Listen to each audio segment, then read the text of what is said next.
First Contact's deception. High above Earth's atmosphere, Supreme Commander VYX of the Nilaxian Empire observed the blue planet through the crystalline viewport of the flagship Eternal Dawn.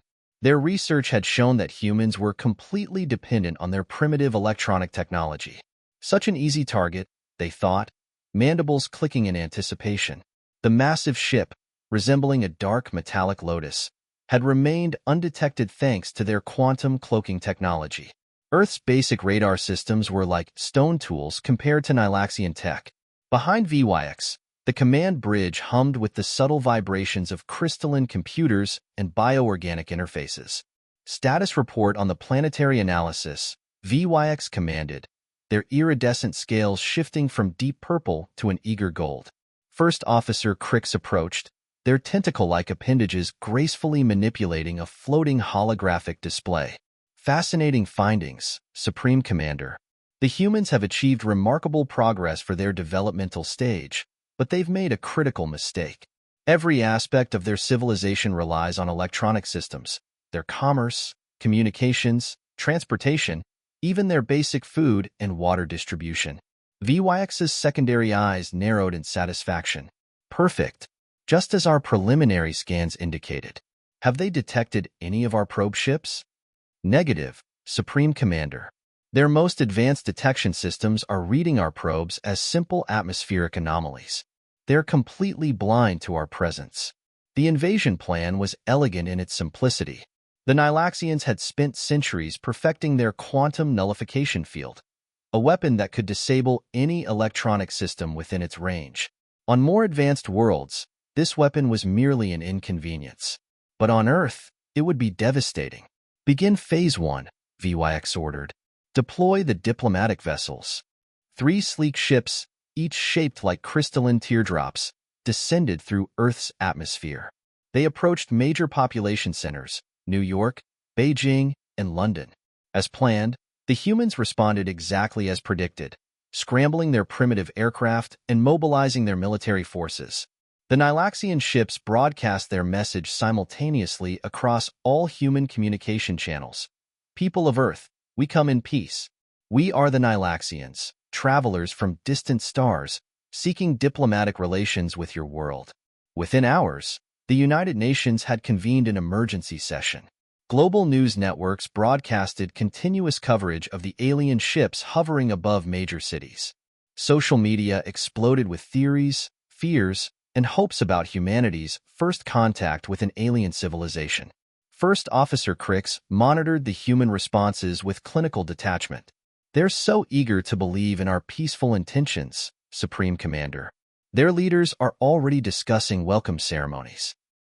Of course they are, VYX replied, their scales rippling with amusement. Primitive species always react the same way, either with immediate hostility or desperate hope. The humans have chosen hope. It will make their defeat even sweeter. For 3 days, the Nilaxians maintained their charade. They shared carefully selected technological insights with human scientists, promised medical advances, and spoke of cultural exchange. Each diplomatic meeting was carefully choreographed to lower human defenses and gather more intelligence about Earth's technological infrastructure. Dr. Isabella Rodriguez, Earth's leading quantum physicist, was among the first to notice something wasn't right.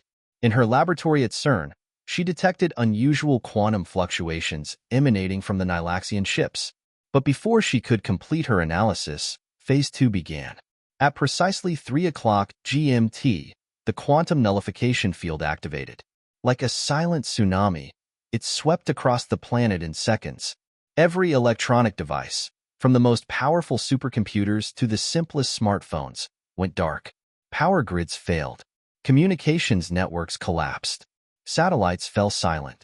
In their flagship, VYX watched with satisfaction as city after city went dark. Launch the invasion forces. Standard conquest protocol. Secure major population centers first, then expand outward. Remember, we want minimal casualties. Dead humans can't work in our mining operations.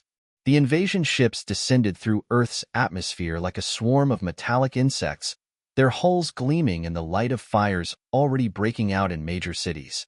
The Nilaxians were confident. After all, They had conquered 17 other worlds using this exact strategy. But as the first ground troops landed in New York's Central Park, something unexpected happened. Instead of panic and chaos, they were met with an eerie silence. The streets were empty. No screaming crowds, no desperate resistance, no pleading officials. "Supreme Commander," First Officer Crix called out, their voice carrying an unfamiliar note of concern. "We're detecting unusual movement patterns in the human population centers. They appear to be organizing." "Impossible," VYX dismissed the concern. "Without their technology, they're blind and deaf. What could they possibly organize?" As if in answer to their question, the first reports of resistance began to flow in. They started as minor anomalies, invasion units losing contact in subway tunnels, strange mechanical sounds echoing through city sewers, and most puzzling of all, the sound of humans laughing. What the Nilaxians couldn't understand, was that they had just made the biggest mistake of their conquest campaign.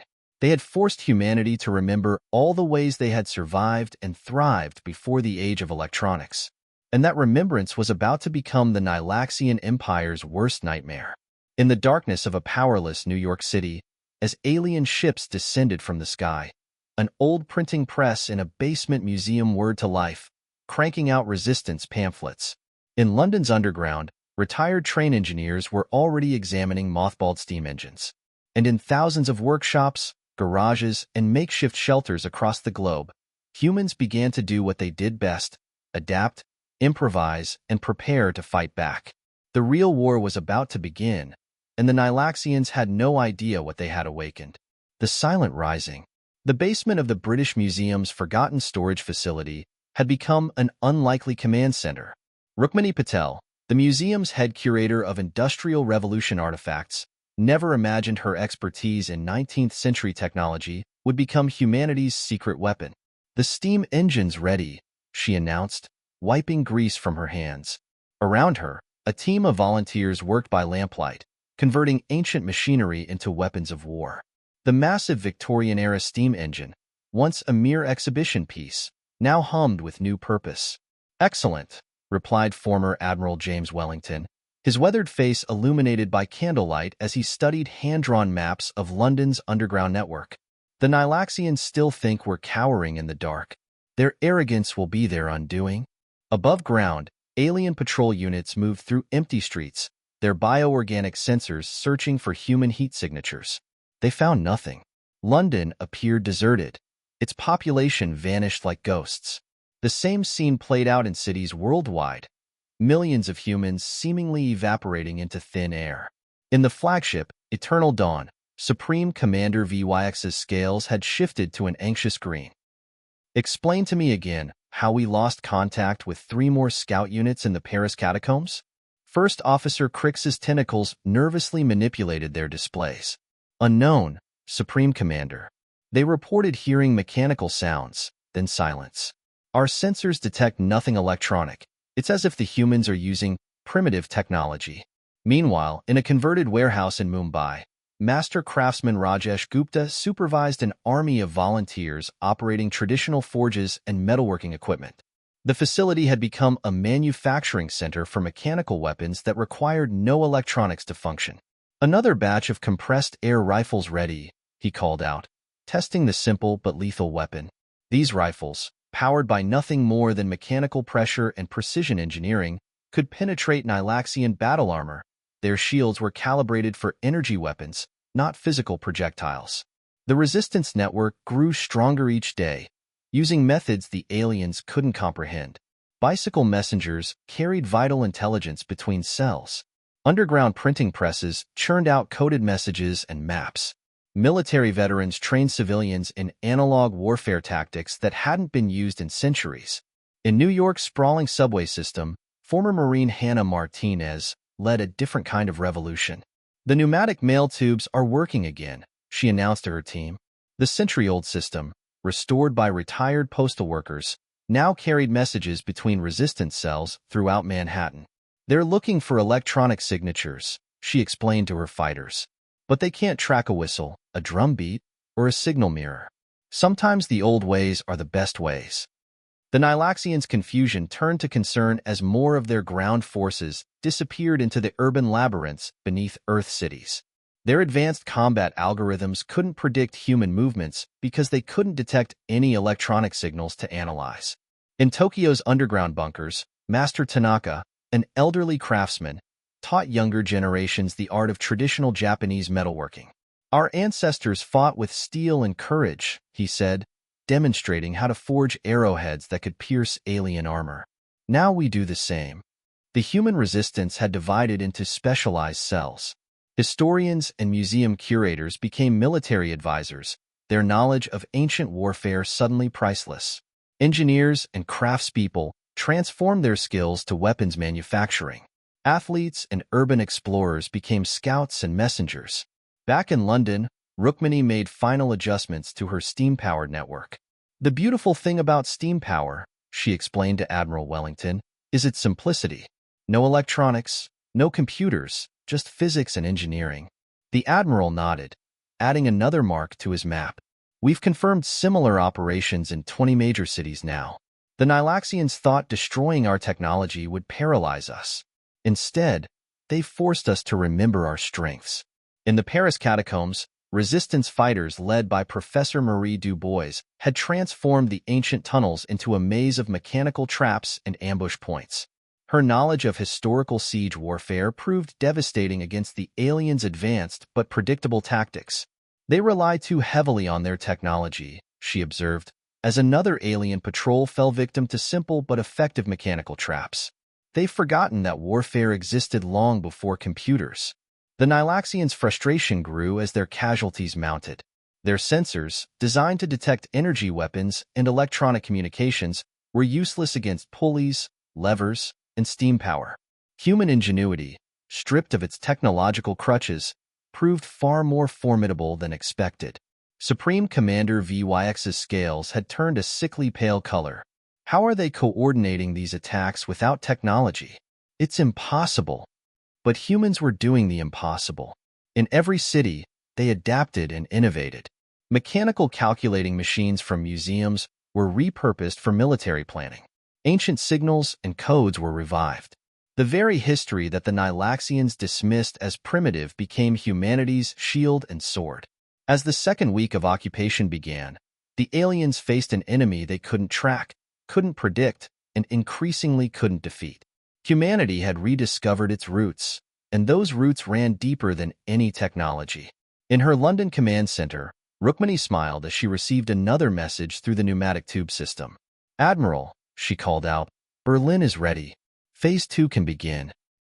The real counterattack was about to start, and for the first time since the invasion began, humanity had the upper hand. They had something the Nilaxians couldn't understand or counter: the power of human adaptability and the strength of their forgotten past. Primitive power. Deep beneath Moscow's streets, in a repurposed nuclear bunker, Dmitry Volkov adjusted the massive mechanical telegraph system he had rebuilt from museum pieces. The complex network of gears and levers clicked and clattered, sending messages across the city through a web of steel cables, a communication system that predated electronics by centuries. "Message from the Eastern District," he announced to the gathered resistance leaders. "The steam-powered manufacturing centers are at full capacity. The Nilaxians still haven't found them." Commander Natasha Petrova, a former Special Forces operator, studied the mechanical map display where brass markers showed enemy positions. "Perfect. Their over-reliance on detecting electronic signatures has made them blind to our actual capabilities." Above ground, the aliens were growing increasingly frustrated. Their advanced combat units, equipped with energy shields and plasma weapons, were being systematically dismantled by humans using technology that should have been obsolete centuries ago. In their flagship, Supreme Commander VYX was facing a crisis. "Show me the casualty reports again," they demanded, their scales shifting rapidly between colors of distress and rage. First Officer Crix's tentacles trembled as they projected the holographic display. "We've lost contact with 40% of our ground forces, Supreme Commander. The humans are using mechanical projectile weapons, compressed air devices, and something particularly devastating they call Greek fire." Meanwhile, In the vast network of tunnels beneath Beijing, Master Wang orchestrated a different kind of resistance.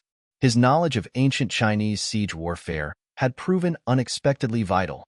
Our ancestors faced similar challenges, he explained to his students as they assembled mechanical crossbows. They too had to defeat technologically superior enemies with simpler weapons.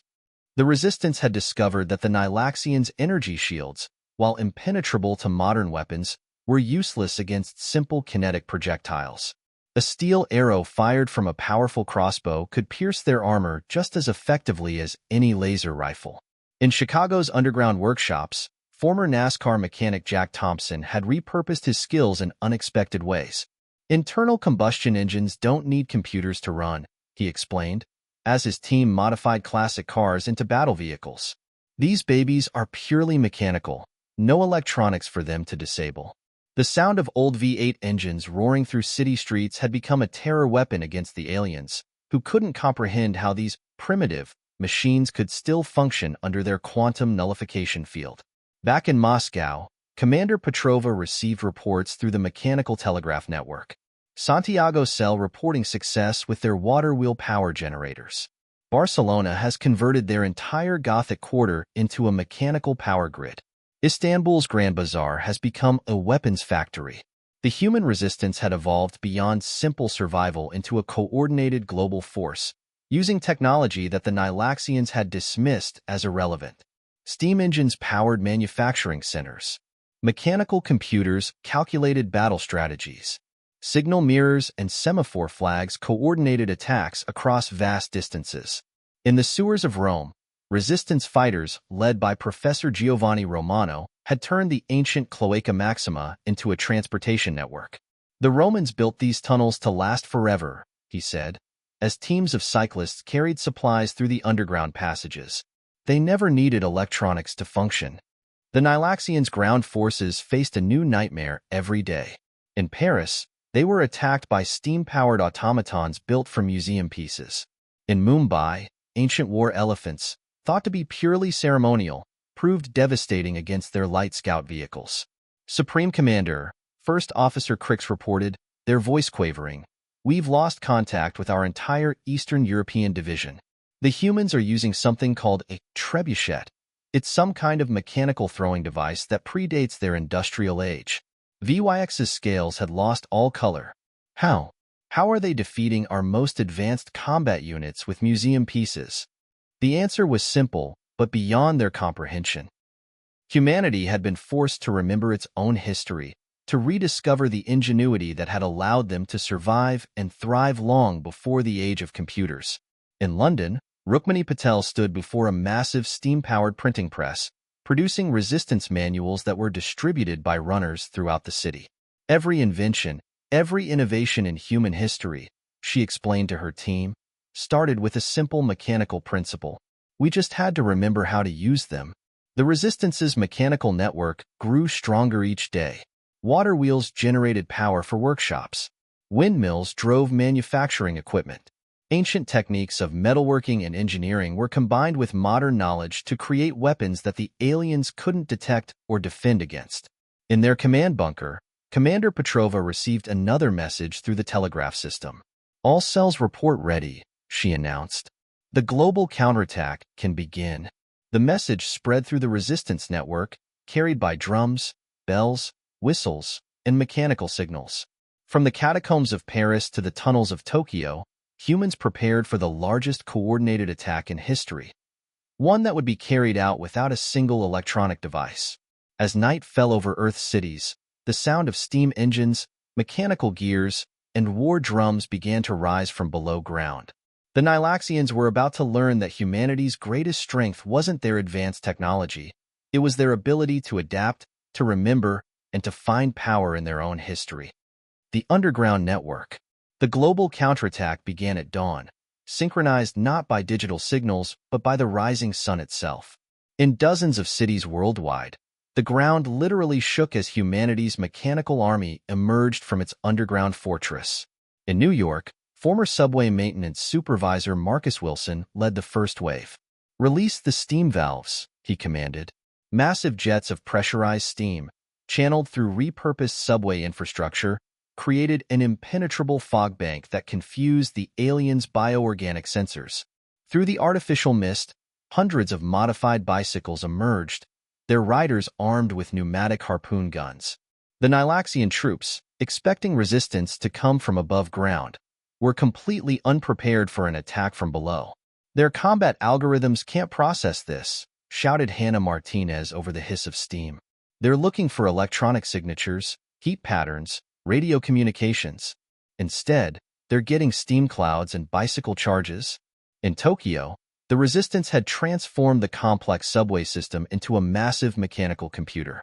Master Tanaka stood before a wall of clicking gears and turning brass dials, each movement calculating troop movements and coordination patterns without a single electronic component. "Message from Osaka," called out his assistant as a series of brass tubes delivered coded paper messages. "Their steam-powered rams have breached the alien defensive line." Shanghai reports similar success with their mechanical siege engines.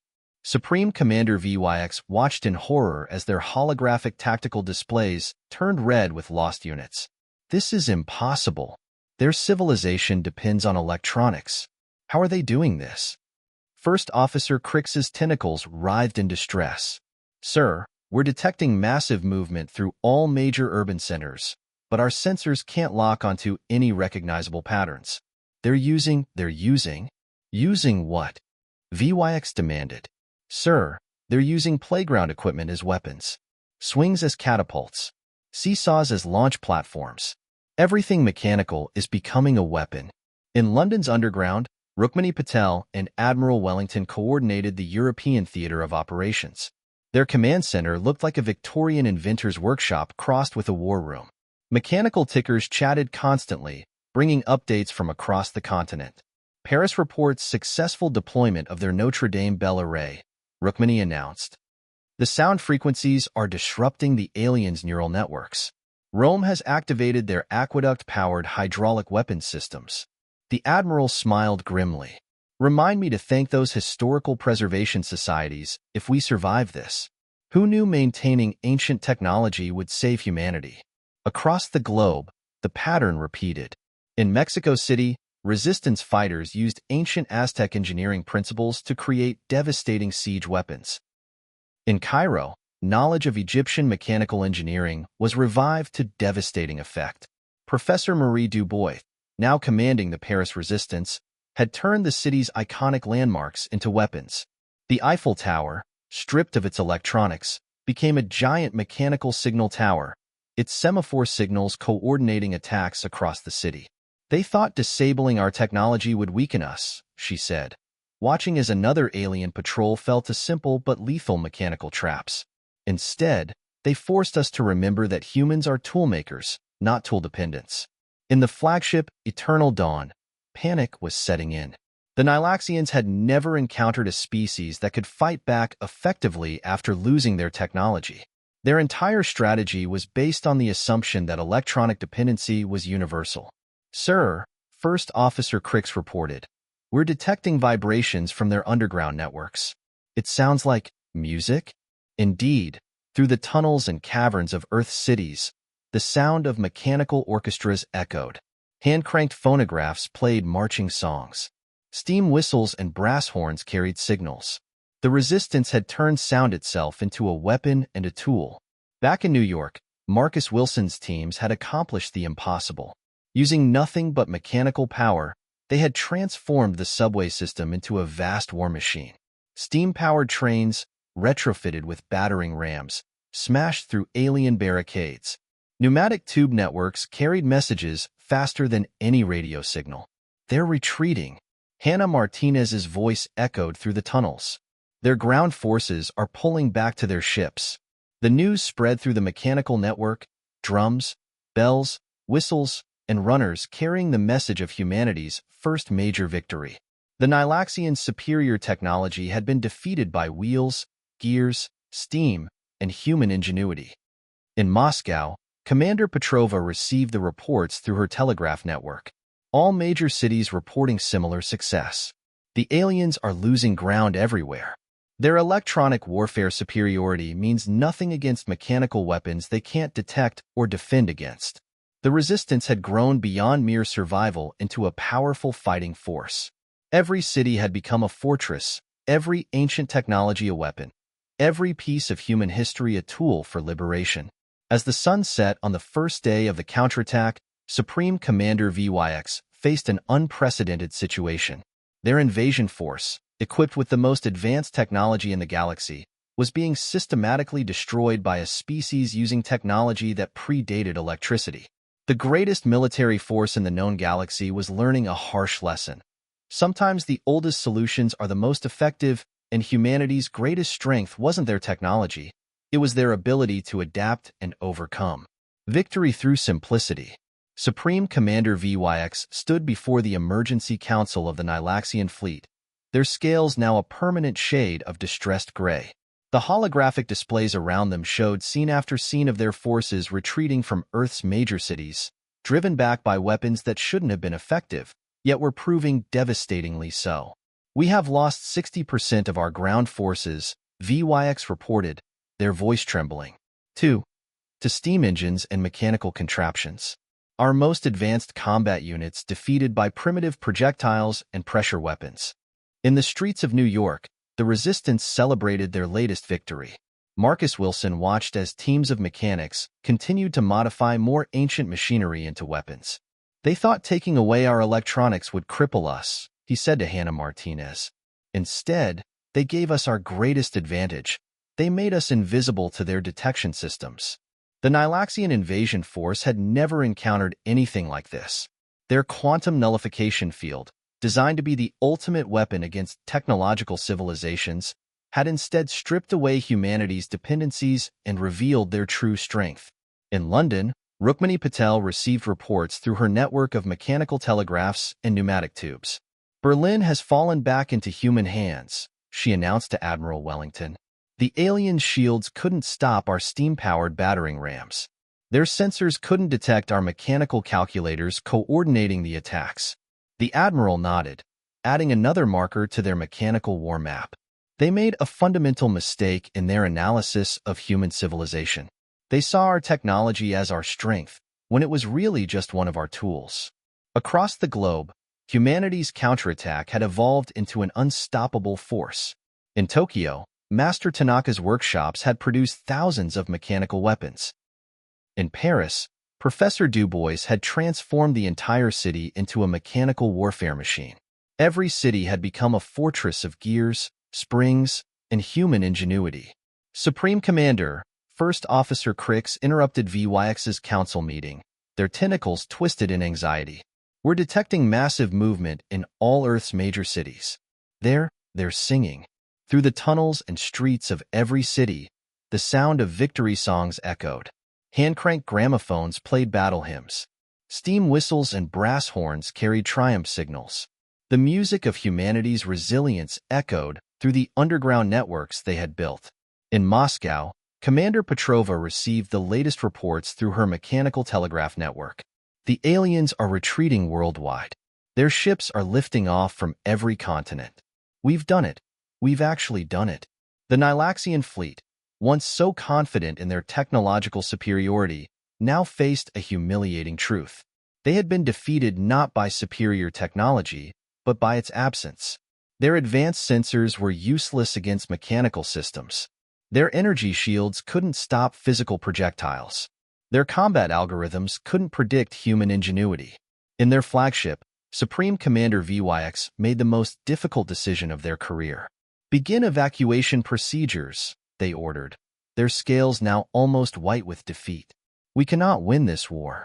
These humans, they are not what we thought they were."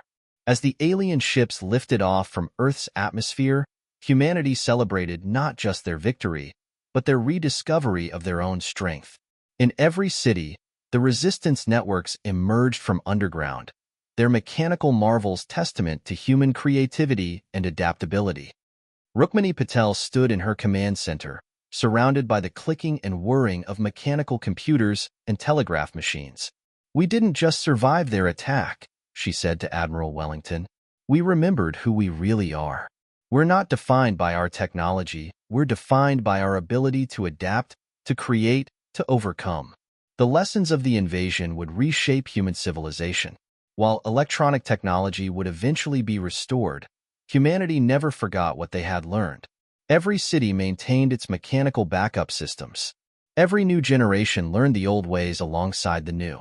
Museums became not just repositories of history, but guardians of essential knowledge. In the years that followed, Earth's defenses would be rebuilt not just with advanced technology, but with layers of mechanical systems that no electronic warfare could disable. The invasion had taught humanity a priceless lesson. Their greatest strength wasn't in their tools, but in their ability to use any tools at hand. As the last alien ship disappeared from Earth's skies, Hannah Martinez stood in New York's reclaimed streets, watching the sun rise over a changed world. "They thought they were taking away our strength," she said to Marcus Wilson. "Instead, they helped us remember what made us strong in the first place." The story of humanity's victory would be told and retold across the galaxy. How the supposedly primitive humans had defeated one of the most advanced civilizations in the universe using technology from their own history. It served as a warning to any who might think of Earth as an easy target.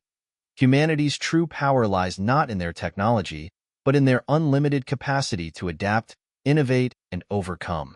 In the end, the Nilaxians had learned a costly lesson.